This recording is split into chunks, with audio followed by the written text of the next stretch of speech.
Mula mismo sa usap-usapan sa Jordan, kayang talunin daw po ng grupo ni Ronday Hollis Jefferson ang Gilas Pilipinas. Antabayanan po natin ang balitang yan. Gaano ba sila kagutom sa ginto para tuluyang pulbusin ang Gilas Pilipinas? Si Coach Tim Cone may pahayag din po sa magiging bakbakan nila laban dito sa Jordan. Pero bago yan, hihingi po tayo ng isang subscription sa lahat ng dumadaan sa ating muntik channel kung nagugustuhan nyo ang ating palabas. Kung medyo mabigat ang subscription, siguro kahit isang like at isang share na lang po yan. Okay na po ako dyan. Maraming salamat po. Isa sa mga sinandalan ni Coach Tim Cone sa panalo versus China, si Kevin Alas. Ano ang nasa isipan ni Kevin Alas habang kalaban ng bansang China? Ito po ang sinabi niya sa report ni Sir Jerry Ramos sa Spin. I was just honestly praying to be ready whatever happens. Pag gamitin, we will be ready to contribute kung ano man ang gusto ni Coach Tim Cone. I just tried to make an impact defensively kasi bonus na lang talaga yung points as for my role sa national team. Ang lakas talaga ng power ng prayers, di ba? Kasi imagine, habang nasa bench po siya, si Alas, kitang-kita niya ang tila hindi mapigil ang Chinese sa pagkamada, di ba? Hindi mapigil ng Gilas kasi unang-una, pagod po ang grupo ni Coach Tim Cone. Ikaw ba naman paglaruin ka ng araw-araw na sobrang intense, di ba? Hindi ka ba mauubusan? Grabe yun ha. Buti nga nakapagpahinga sila ngayong finals versus Jordan. Versus China, wala po talaga sila. Pagod sila. So buti na lang, maganda yung pagtapik ni Coach Tim Cone kay Alas mula po sa bench. Nag-contribute po talaga siya. In fairness ha. Gaano nga ba ka-espesyal ang panalong yan sa mentor ni Kevin Alas at ng buong Gilas na si Coach Tim Cone? Ito po ang sinabi ni Coach Tim Cone sa report ni Sir Jerry Ramos sa Spin. Special to. 25 taon na nakalilipas, tinalo ako ng China, di ba? At sinasabi ko sa iyo, ha, hanggang ngayon, yun lang ang larong iniyakan ko. Emosyonal na panahon to para sa amin.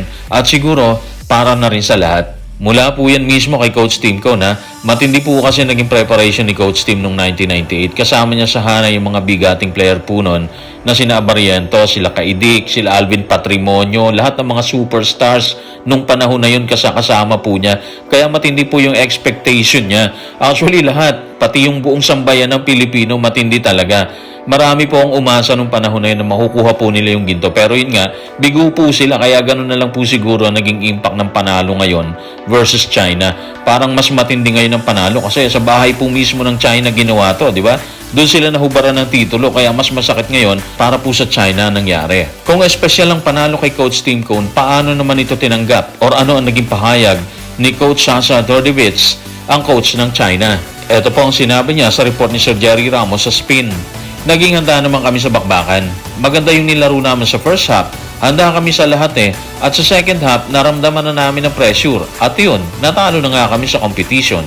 Ang laki ng lamang nila talaga nun sa Gilas, di ba? Akala ko nga katapusan na ng Gilas nun Buti na lang talaga naging maganda yung inilaro ni Justin Brownlee. Pero syempre hindi naman lahat kinaya ni Justin. Lahat naman nag-contribute. Hindi naman kinaya mag-isa niya yan. Kaya saludo tayo sa lahat sa kanila. So hindi pa rin tila makapaniwala si Coach Tim Cone sa naging resulta ng bakbakan versus China kung saan nanalo po ang Gilas, di ba?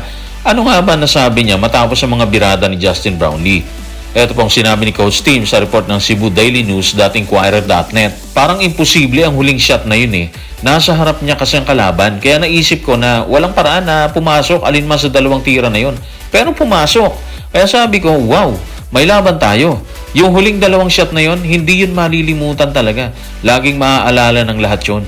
Actually, hanggang ngayon, marami pa rin ang hindi nakaka-move on sa tira ni Justin. Marami po yung nag-uulit or pinapanood ng paulit-ulit yung mga segundo ng bakbakan kung saan po isinagawa ni Justin ang birada po na yon na kumitil po sa pangarap ng China na muli nilang makuha ang upuan sa finals ng Asian Games.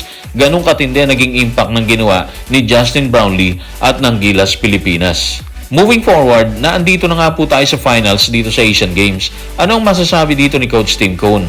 Nakita na ba niya dati pa haharapin nila muli ang Jordan matapos silang talunin ng mga ito? Ito pong sinabi ni Coach Tim sa report ng ABS-CBN News.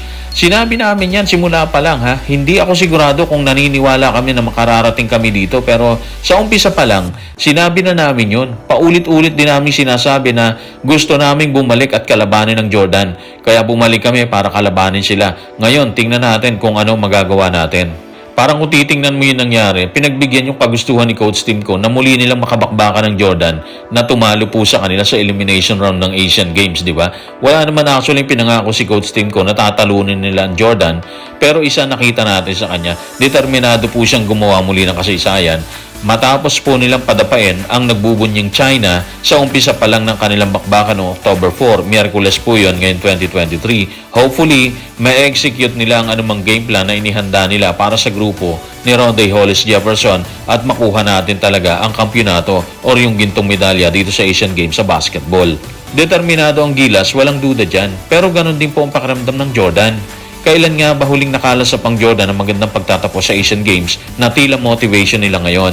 Ito po ang report ni Aline Banayan ng Jordan Times. Ang naitalang mahusay na pagtatapos ng Jordan sa Asian Games ay noong 1986 at 2006 kung saan pumwesto sila sa ika-4. Naging ika-7 naman sila noong 2010 at ika-9 naman noong 2014. Base po sa inilabas na report ng Jordan Times, lubang gutom po ang Jordan sa kampyonato.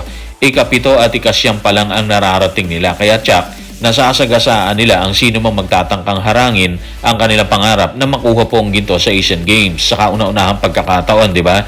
At gagawin po nila ang makakaya nila sa pamamagitan ni Ronday Hollis Jefferson na naging matagumpay ang opensiba sa nagdaan nilang bakbakan ng Gilas Pilipinas kasama buong koponan. Pero alam natin na merong hinanda naman si Coach Tim Cone para pigilan ang banta ni Ronday Hollis Jefferson. At dahil tinalo na ng Jordan ang Gilas, ano ang nakikita ng Jordan Times sa magiging bakbakan ngayong Biyernes, October 6, 2023? Nakikita ba nilang mananalo sila dito? Tignan po natin ang report ni Aline Banayan sa Jordan Times. Tinalo ng Kingdom or Jordan ang Pilipinas sa 87-62 sa round 1. Grabe, no? 25 points. At kung maglalaro sila ng may parehong momentum, pinapaboran silang mananalo ng ginto. So base sa pahayag ng Jordan Times, partikular si Aline Banayan, kayang ulitin po ng Jordan na iitsapwera ang Gilas kung makuha nila yung rhythm or yung momentum na rin na ipinarada nila noong round 1 dito sa Asian Games.